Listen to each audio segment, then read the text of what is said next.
Once upon a midnight dreary, while I pondered, weak and weary, over many a quaint and curious volume of forgotten lore, while I nodded, nearly napping, suddenly there came a tapping, as of someone gently rapping at my chamber door.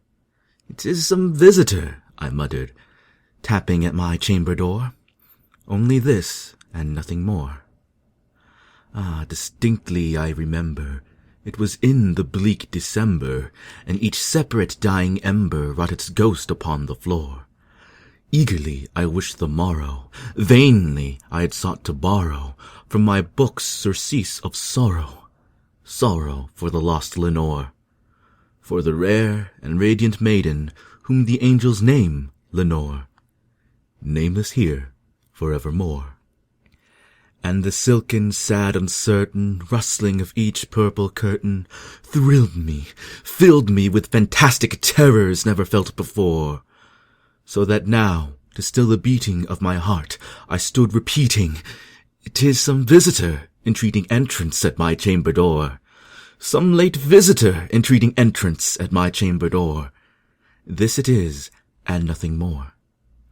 Presently my soul grew stronger, hesitating then no longer. "Sir," said I, "or madam, truly your forgiveness I implore.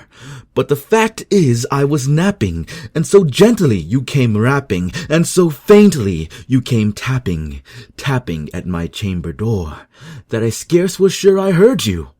Here I opened the door. Darkness there, and nothing more."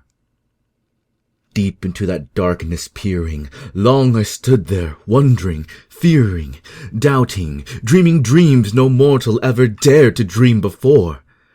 But the silence was unbroken, and the stillness gave no token, and the only word there spoken was the whispered word, "Lenore."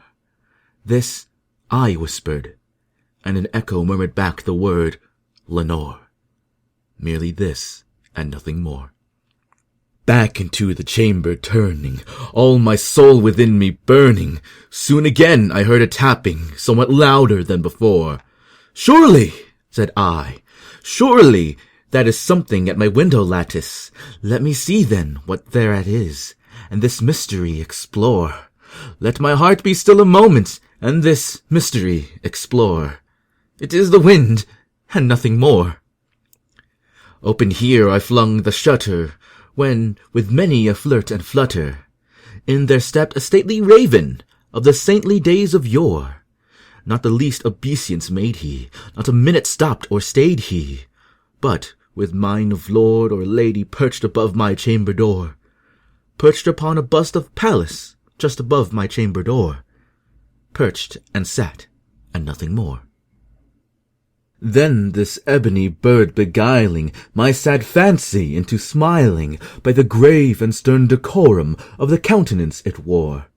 "Though thy crest be shorn and shaven, thou," I said, "art sure no craven, ghastly grim and ancient raven wandering from the nightly shore. Tell me what thy lordly name is on the night's Plutonian shore." Quoth the raven, "Nevermore." Much I marvel this ungainly fowl to hear discourse so plainly, though its answer little meaning, little relevancy bore.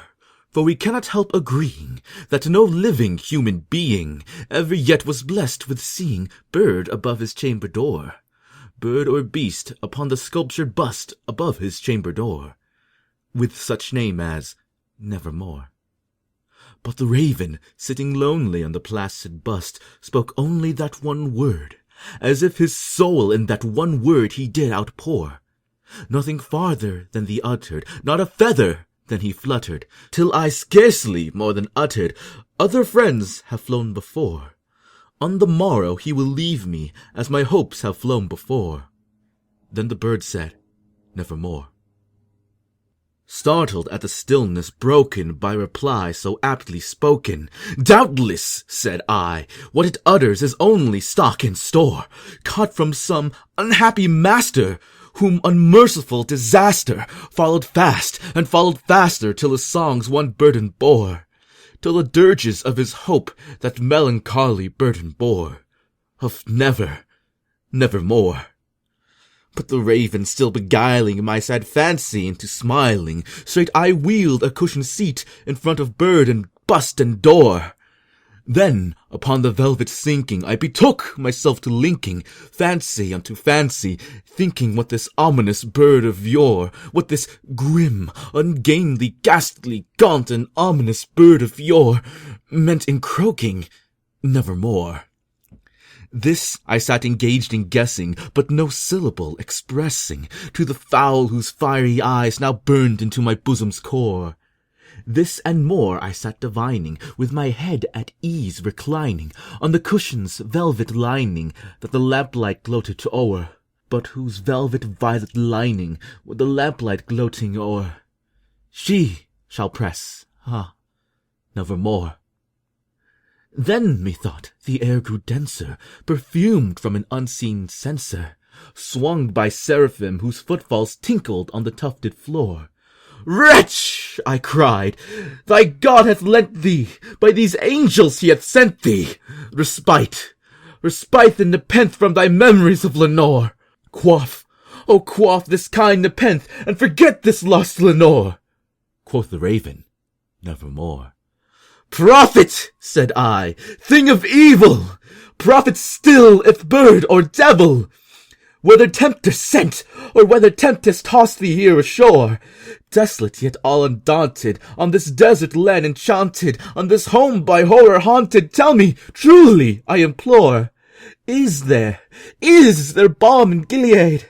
Tell me, I implore." Quoth the raven, "Nevermore."